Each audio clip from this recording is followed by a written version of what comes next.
in polar form. Let's proceed on powers of complex number in polar form. So let's Z1, as we have seen in trigonometric form, equal to R1 cosine theta plus I sine theta 1. Z2, it is equal to R2 cosine theta plus I sine theta 2. We have the complex numbers in polar form Z1, even Z2.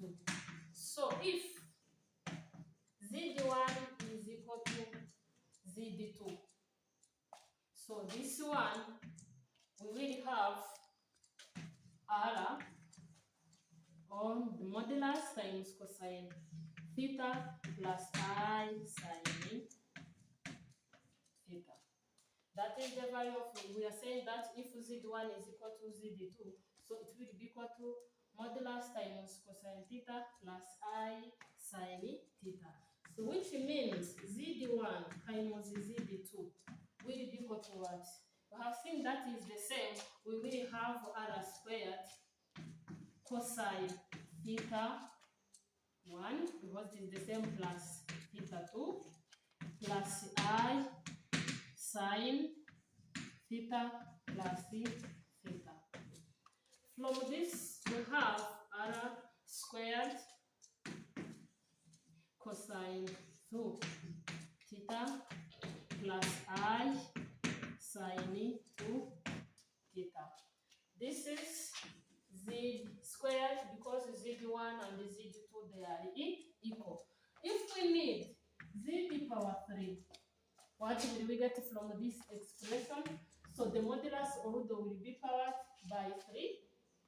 Then we will have cosine of 3 theta plus I sine 3 theta.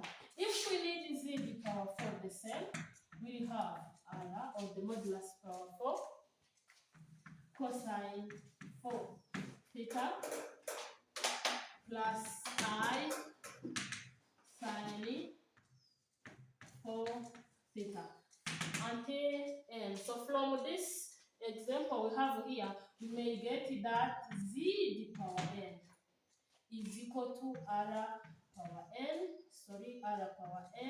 modulus power n, cosine n theta plus I sine n times theta.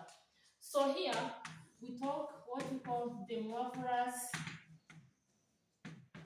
theorem. So De Moivre's theorem stated that to get nth power of a complex numbers, simply raised n to the modulus we have and multiply n by the argument. Simply, it is stated that,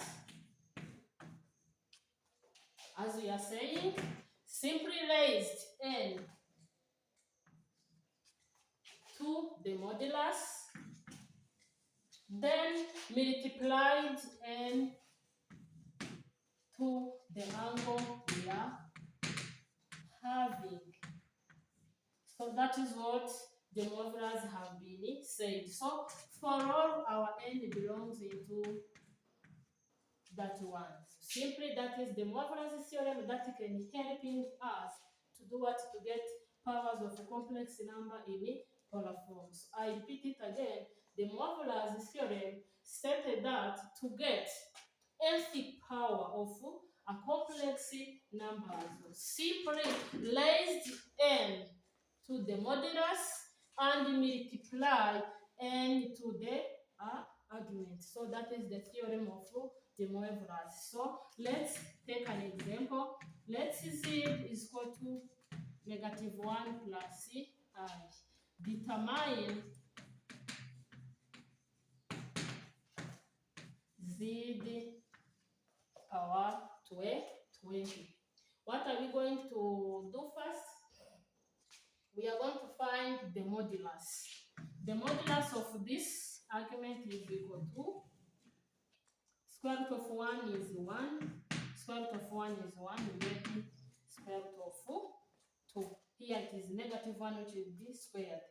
If we see this complex number here, we have, it is located in the second quadrant, I hope. So for real part is negative, imaginary part is positive. So that complex number will be found into second quadrant. So argument of that z will be equal to pi plus arctan of y over x, which will give us pi plus arctan or tan inverse of 1 over negative 1.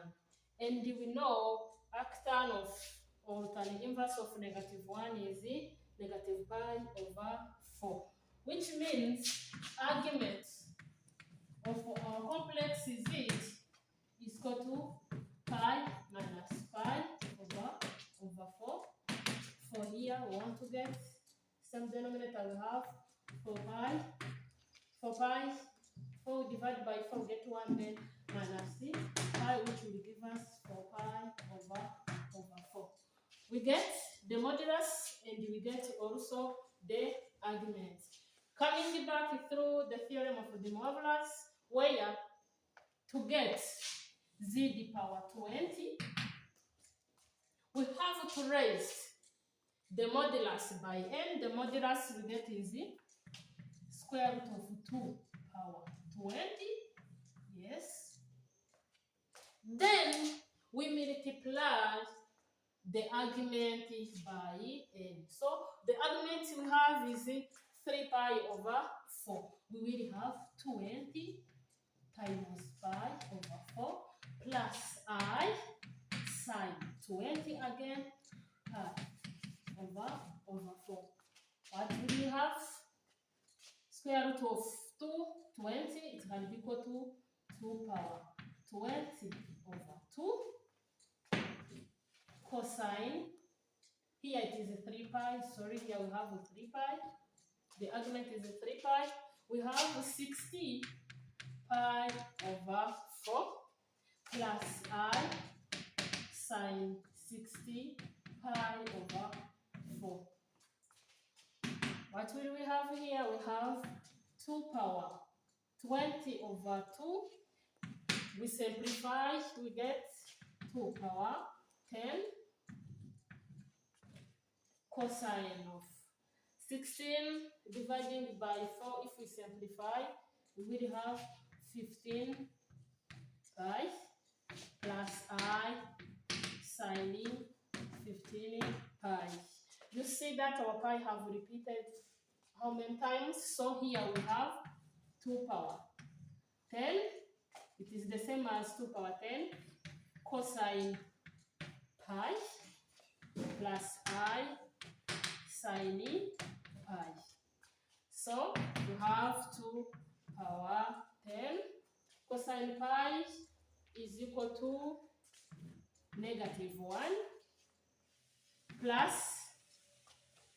I sine pi. So sine pi is 0, where we have 0. Finally, we get negative 2 power 10. So that is the exact value of z to the power 20. Or that is the process of finding powers in polar form.